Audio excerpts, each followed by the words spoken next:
नमस्कार। इस समय मैं मौजूद हूँ प्रेस क्लब ऑफ इंडिया में, जहाँ पर हम पहुँचे हैं एक ऐसी मूवी के लिए जो कि इससे पहले शायद आपने बॉलीवुड या हॉलीवुड में कभी नहीं देखी होगी, जिसका नाम है द आइस केक, जिसका पोस्टर आप मेरे पीछे देख सकते हैं। ये मूवी 12 राइडर्स पे बेस्ड है, जिसमें काफ़ी सारे कलाकार यानी कलाकार के अलावा राइडर्स जुड़े हैं। 12 राइडर्स इसमें हैं और 3 महिलाएँ हैं जो राइड करते हुए आपको नज़र आने वाली है।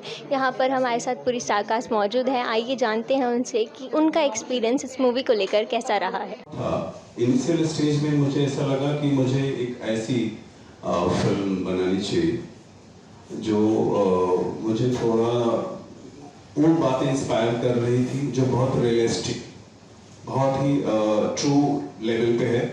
क्योंकि एक इसके पहले मैंने एक फिल्म बनाई है जो दिसंबर में रिलीज होगी। वो द कॉन्सेप्ट मास्टर, वो जर्मन फिल्म है, कंप्लीट जर्मन लैंग्वेज है, जर्मन एक्टर हैं।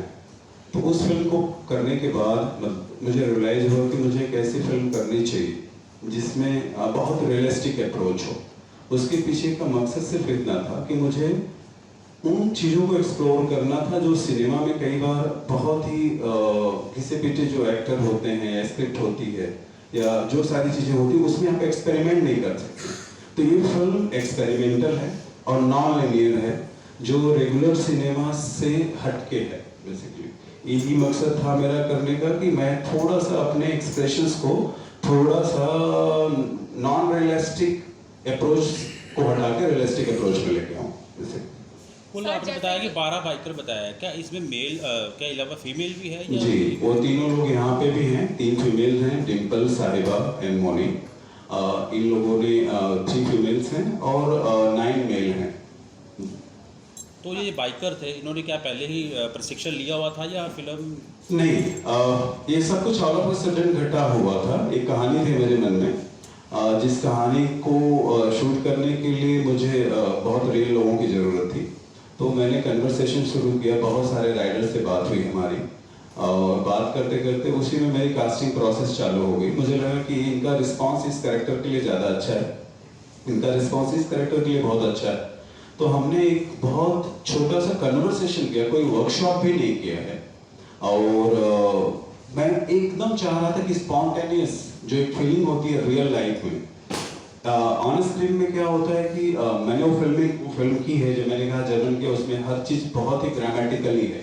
ये एक्सपेरिमेंटल करने के पीछे यही रीज़न था कि मैं एकदम वो चाहूँ कि स्पॉन्टेनियस, जैसे जो क्वेश्चन आपका है और मेरा आंसर है, ये प्री प्लान नहीं है बेसिक। तो यहाँ कुछ अलग बात होने के चांसेस हैं, जहाँ पे अगर आपको भी पता है क्या क्वेश्चन करना है, मुझे भी पता है क्या जवाब देना है, तो उसके बीच में कोई नई घटना नहीं होती है। तो वो मुझे नई घटना की तलाश थी, इसीलिए मैंने ये एक्सपेरिमेंट किया।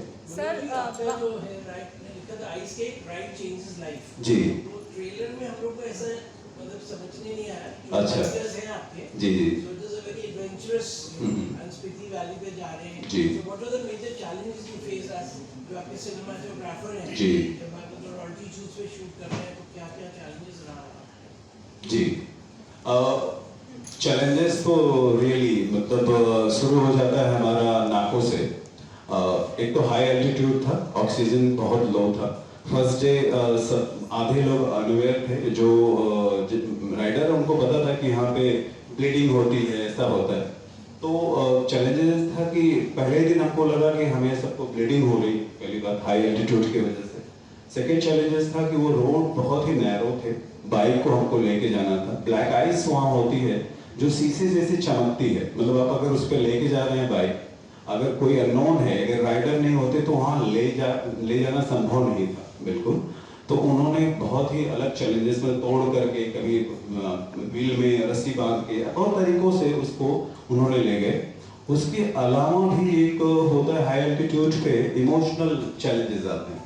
आप अगर जो ही इमोशन ट्रिगर हो जाता है आपको, अगर आपका कैरेक्टर एंगर का है लेकिन आपको उस समय इमोशन ट्रिगर हो गया कोई लव का या कोई मेमोरी का, तो आप वो कैरेक्टर में जा ही नहीं पाते हैं बेसिकली, क्योंकि वो हाई एल्टीट्यूड इमोशंस ट्रिगर होता है बॉडी के अंदर और बहुत नेचुरल है। तो वो हमने बहुत फेस किया ड्यूरिंग द शूट। और उसके अलावा छोटे छोटे चैलेंजेस थे रहने के, खाने के, क्योंकि हमने हाईएस्ट जो शूट किया 18,000 फीट पे शूट किया बेसिकली, और वो सबसे चैलेंजिंग था वहाँ तक पहुँचना, शूट करना। और इसमें 4 लोकेशंस कवर हैं, जो हाईएस्ट ब्रिज है इन वर्ल्ड का, हाईएस्ट पेट्रोल पंप है वर्ल्ड का, हाईएस्ट विलेज है, और पोस्ट ऑफिस जो हेकिम है उसके पास हम जाके शूट किए हैं। एग्जैक्टली पोस्ट ऑफिस हमारे लोकेशन पे नहीं है, बट उसके आसपास हमने सारा शूट किया। तो 4 हाईएस्ट पीक पे हम जाकर के इस फिल्म को शूट किए। चैलेंजेस ही हमको एडवेंचर में कन्वर्ट किया बेसिकली इस फिल्म को। प्लीज आप कुछ पूछ रहे थे। हाँ, सर, तो आप सेटिस्फाइड हो गए होंगे? हाँ सर 12 राइडर्स हैं, जी। तो स्टोरी के अंदर ये 12 राइडर्स आपस में पहले से एक दूसरे को जानते हैं, या फिर ये जो कारवां शुरू हुआ और एक दूसरे के साथ जो लोग जुड़े और ये 12 राइडर्स एक कहानी को आगे बढ़ाते हैं, किस तरह से है कहानी? नाइस। एक्चुअल में सारे नहीं जानते थे एक दूसरे को, मतलब राइडर कम्युनिटी है तो एक दूसरे से कनेक्टेड तो रहते हैं सारे के सारे लोग। इसमें इनको बिल्कुल भी नहीं पता था कि इनका अगला मोमेंट क्या है और क्या होने वाला है।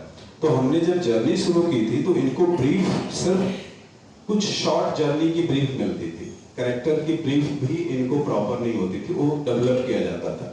तो यही चीज इस फिल्म को अलग करती है, क्योंकि ये फिल्म जर्नी के पैरेलल डेवलप की गई। इस फिल्म में मैंने ये टाइटल अपना क्रेडिट लिखा नहीं है कि ये screen play and dialogue, credit ही नहीं लिखा है, बिकॉज ये डेवलप हुआ है during the shoot and story is completely defined in the brief, but this is big challenge for me and for them also, because they cannot, if you are not a trained actor, you cannot remember the script.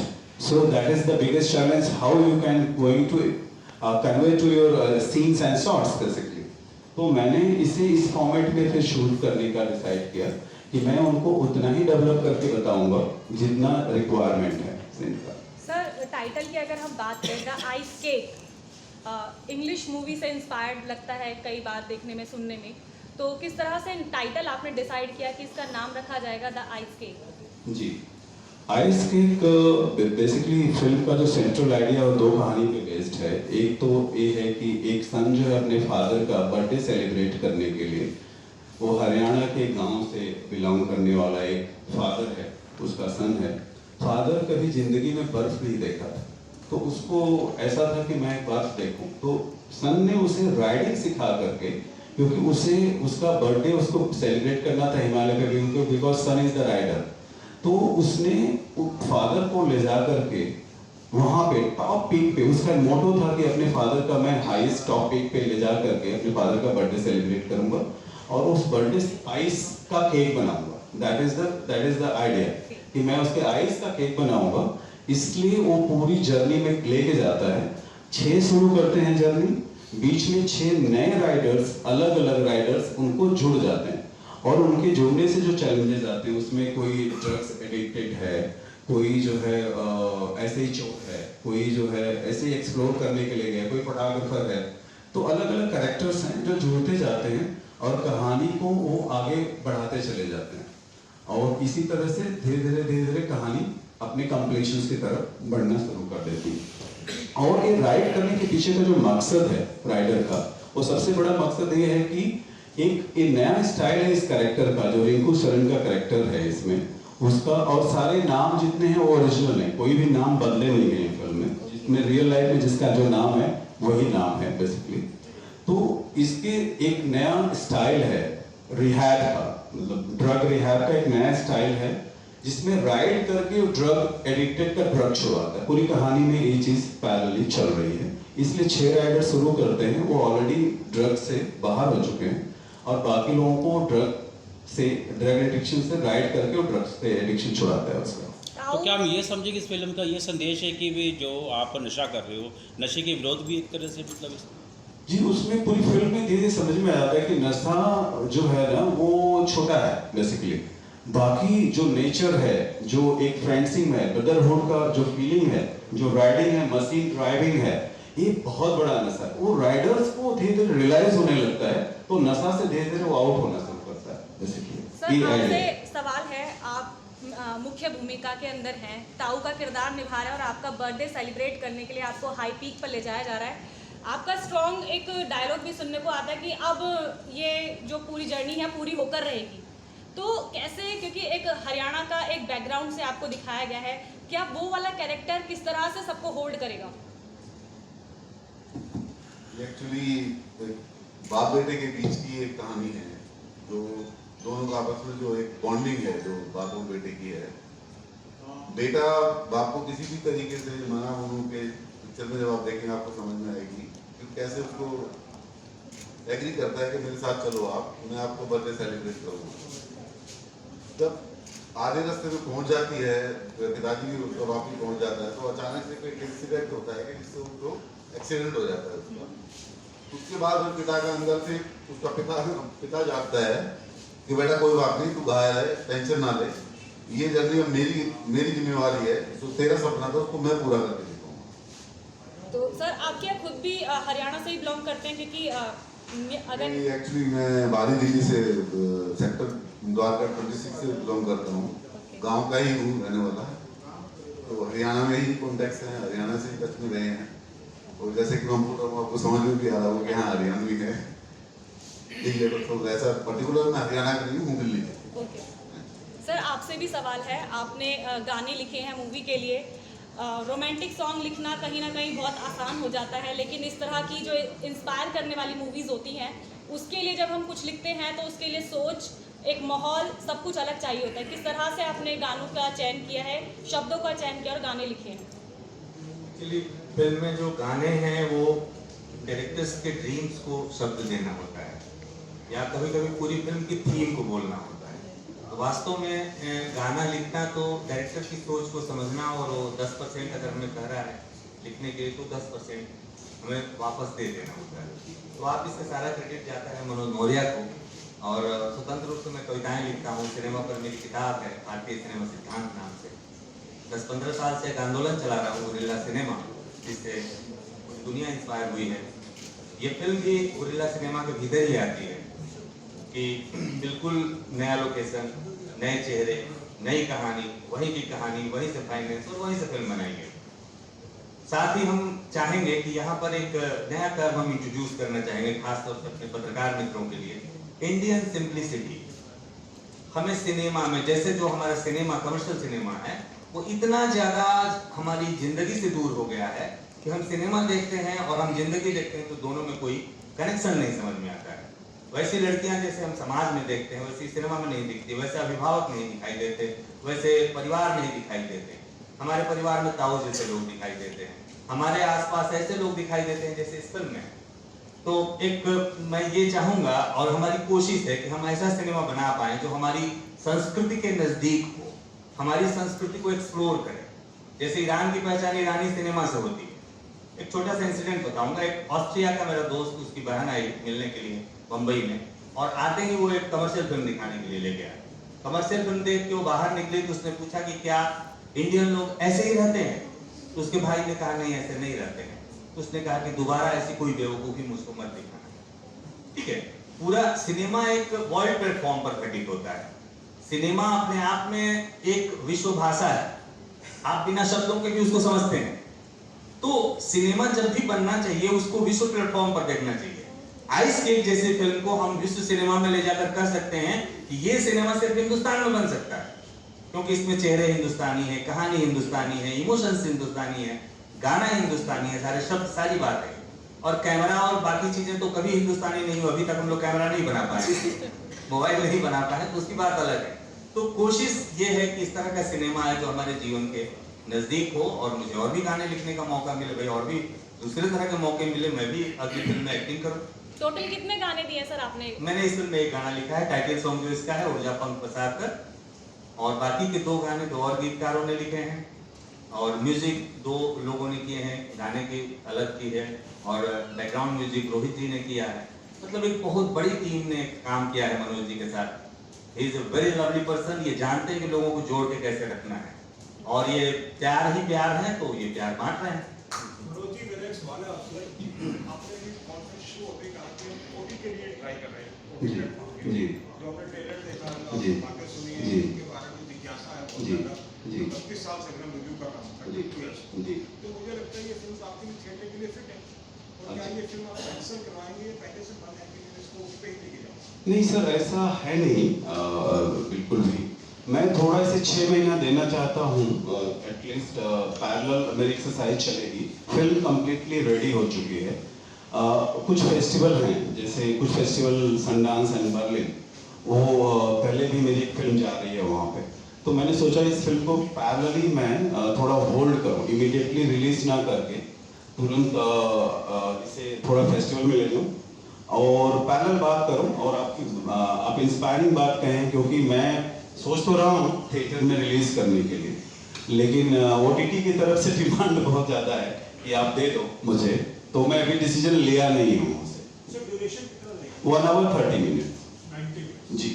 Sir, what about the reality and what about the fiction? How much fictional touches the movie? So, ma'am, fiction in the film is like you can say in the life the way we react. Sometimes we behave with some guest like we are very gentleman, and just before we slapped our kid.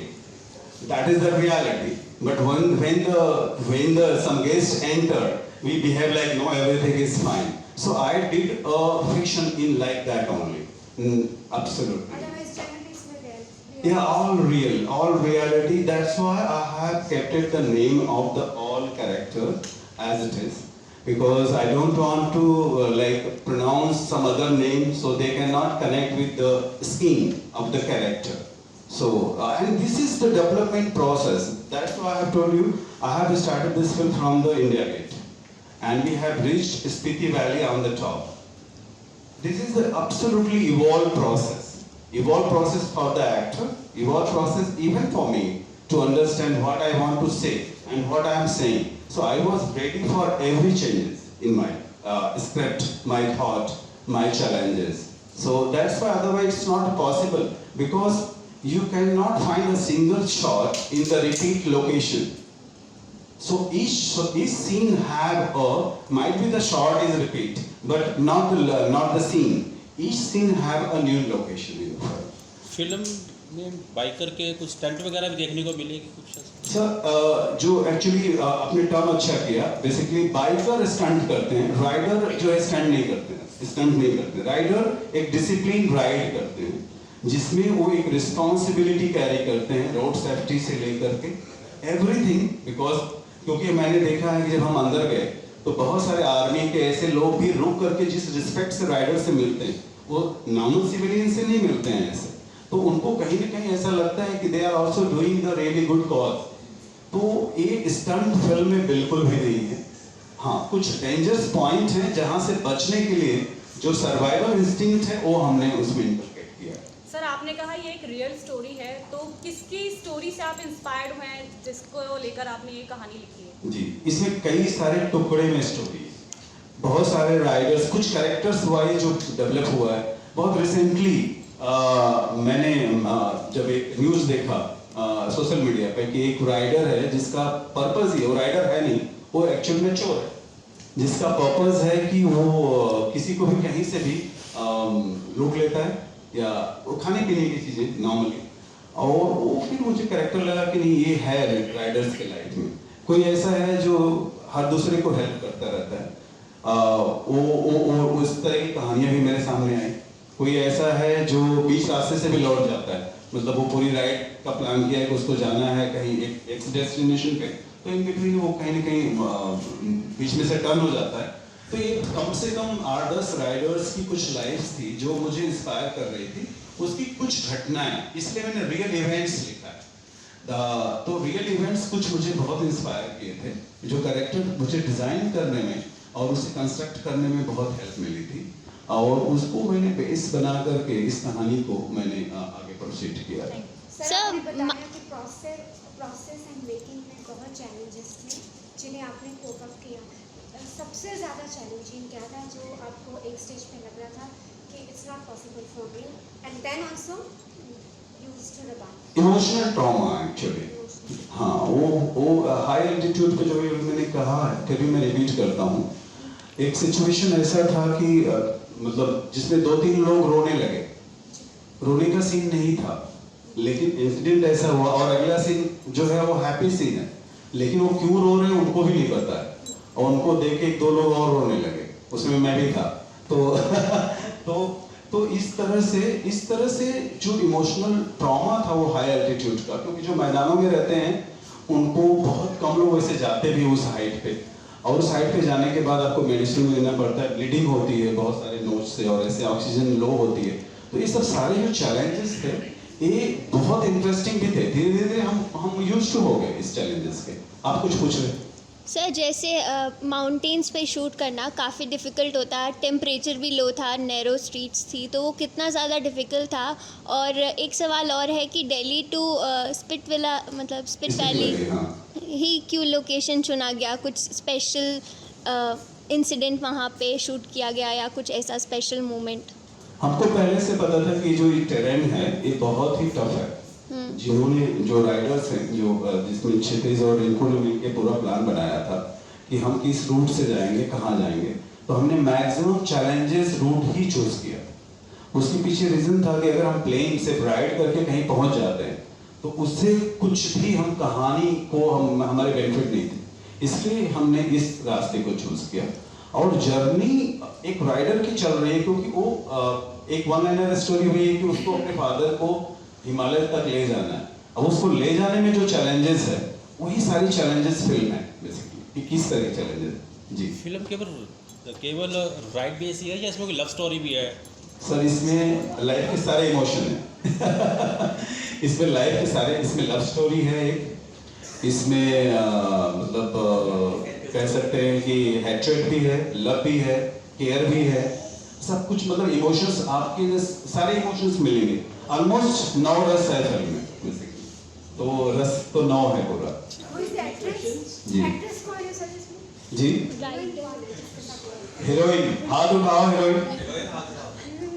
साहिबा did the, और उसके बगल में डिम्पल और मोनी, ये 3 females. अभी मैं सबके लिए क्वेश्चन ओपन करूंगा, जब आप लोग बोलेंगे मैं सबको आगे बुला लूंगा, तो you can ask the question. हाँ प्लीज। जी सर पूछिए। कब से आप राइटर हैं? ओके, तो मैं पिछले 7 साल से राइटर हूँ, और अगर इस फिल्म के बारे में आपका दूसरा सवाल वो फिर मैं उसी तरह से जवाब। How was the movie? जैसे आप you've been cast in the movie.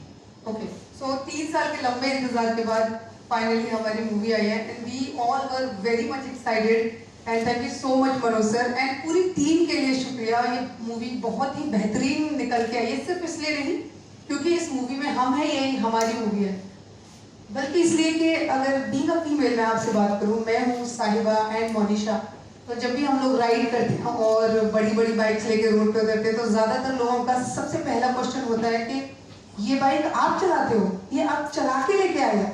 तो हंसी मजाक की बात अलग है, तो बार बार जवाब देते देते जब थक जाते हैं तो मैं अक्सर उन्हें एक जवाब देती हूँ कि नहीं, actually we don't ride these bikes, so what we do, जब भी हमें कहीं जाना होता है तो हम अपने कंधे पे उठा के इन बाइक्स को और उस लोकेशन तक लेके जाते हैं, फिर हम फोटोज कराते हैं, इवेंट करते हैं, फिर कंधे पे वापस उठा के घर पे ले आते हैं। तो we don't ride these bikes.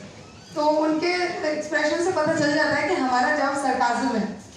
लेकिन जब इस मूवी में आप हमें बाइक चलाते हुए देखेंगे तो हम रियल लाइफ से आपको थोड़ा सा अलग नजर आएंगे, और जब आप पूरी मूवी देखेंगे तो आपको वो जो अलग नजरिया है वो आपको अपना बदलना भी पड़ेगा।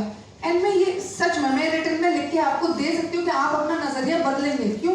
क्योंकि फीमेल को I am not judging anyone कि फीमेल को इस नज़र से देखा जाता है उस नज़र से देखा जाता है, लेकिन जिस तरीके से कास्ट किया गया है 9 मेल एंड 3 फीमेल्स, पहले तो यही शायद सुन के लोग बहुत ज़्यादा अचंभित रह जाते होंगे कि दिल्ली से स्पीति, और जब आप मूवी देखेंगे तो वहाँ की जो स्ट्रगल है हमारा, आइस पे भी हमने बाइक चलाई है, ब्लैक आइस जहाँ पे आपके पहिए सिर्फ स्किड करते हैं, you can not use brake, you can not use the throttle, you can not use the clutch, तो हमें फिर भी इन सब का सहारा लेना पड़ता है। तो अगर मैं मूवी की बात करूँ तो I really request each and everyone कि ये सिर्फ एक कहानी नहीं है, ये स्ट्रगल है, ये हर इंसान की रियल लाइफ की कहानी है। वहाँ पे अभी मेरे किसी दोस्त ने सवाल पूछा था कि इसमें कितना फिक्शन है और कितना रियलिटी है, तो ये आज बहुत सारे सवाल हुए, प्रीमियर में भी सवाल हुए, लेकिन ये सवाल पहला था। मैंने ये अंदाजा भी नहीं लगाया था कि शायद कोई ये सवाल भी पूछेगा, क्योंकि फिक्शन के नाम पे तो 3 साल हो गए हमें इंतजार करते करते मूवी को, एक सीन आपको ऐसा नहीं मिलेगा जहाँ फिक्शन हो, कोई फिक्शन नहीं है, इट्स ऑल अबाउट रियलिटी। और जब आप मूवी देखेंगे तो शायद आपको आपके सारे सवालों के जवाब मिल जाएंगे।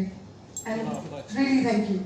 आपका इस पूरे क्रू में वहाँ पे राइड करने आई थी, तो जितने भी सीन्स अगर आप देखोगे मूवी की या ट्रेलर के, और आपको लगेगा कि आपने कुछ ऐसे सीन्स देखे हैं जो 4 लोगों का सीन है और बाकी क्रू नहीं है, but it's not like that. हमारा सारा क्रू उस स्पॉट पे होता था, हम सब वहाँ पे सेम वेदर और सारे एक्सपीरियंसेस को फील करते थे। किसी का शॉट चल रहा है तो बाकी लोग भी वहीं होते थे, तो वो सब आपको दिखेगा।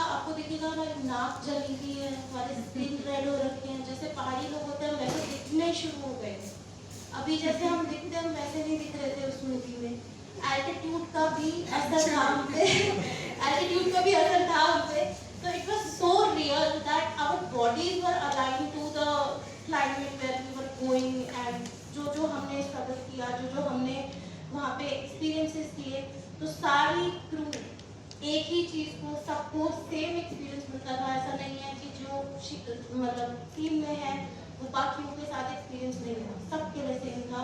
और बहुत ही ज़्यादा अच्छा एक्सपीरियंस था सर के साथ शूट करने का।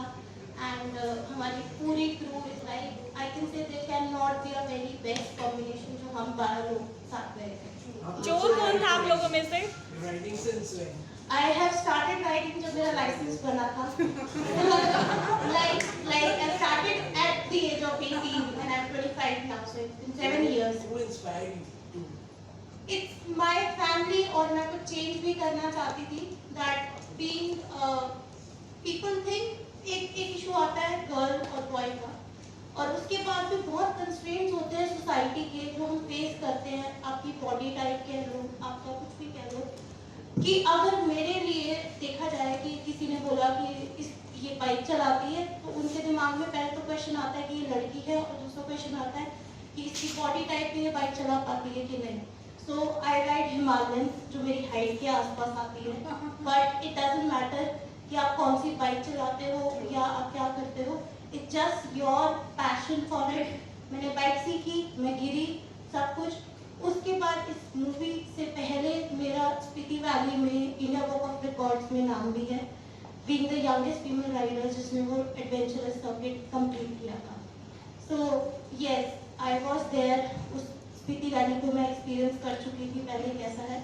बट एक चीज़ है कि हम जब एक सीजन टाइमिंग होता है, जब जाना वहाँ पे सेफ होता है, हम उस टाइमिंग में नहीं गए थे।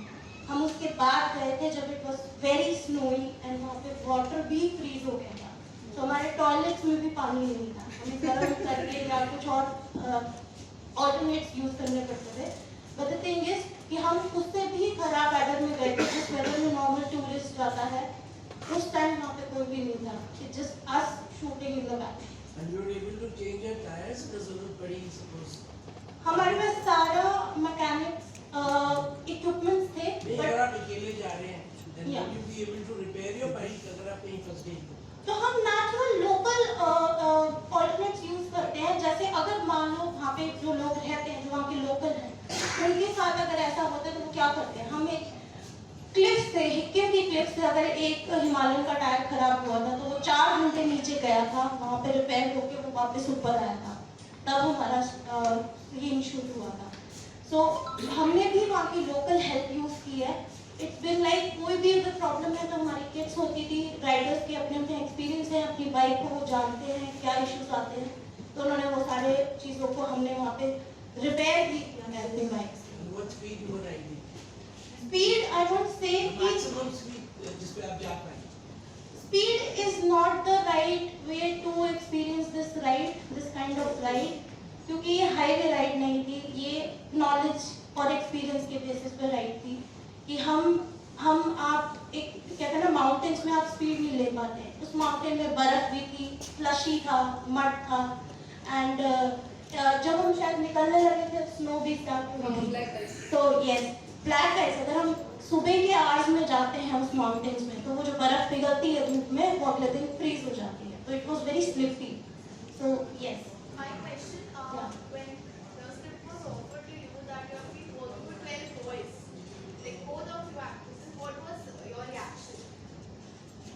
Mine is I'm okay okay with riding with any kind of demographics.